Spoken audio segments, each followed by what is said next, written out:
গোল পিনতে শাড়ি পরে গড়িয়া হাটের মোড়ে আসতে পারি ঠিক সন্ধে ছটায়। এলাম যে কথা নিতে পুজোর অষ্টমীতে, ঠিক বলো না আসছো তুমি কটায়। গোল পিনতে শাড়ি পরে গড়িয়া হাটের মোড়ে আসতে পারি ঠিক সন্ধে ছটায়। এলাম যে কথা নিতে পুজোর অষ্টমীতে, ঠিক বলো না আসছো তুমি কটায়।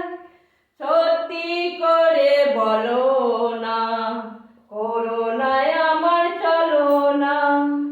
সত্যি করে বলো না, করোনায় আমার চলো না। ওই গোল কিনতে শাড়ি পরে গড়িয়া হাটের মোড় আসতে পারি ঠিক সন্ধে ছটায়। এলাম যে কথা দিতে পুজোর অষ্টমীতে, ঠিক বলো না আসছো তুমি কটায়। সত্যি করে বলো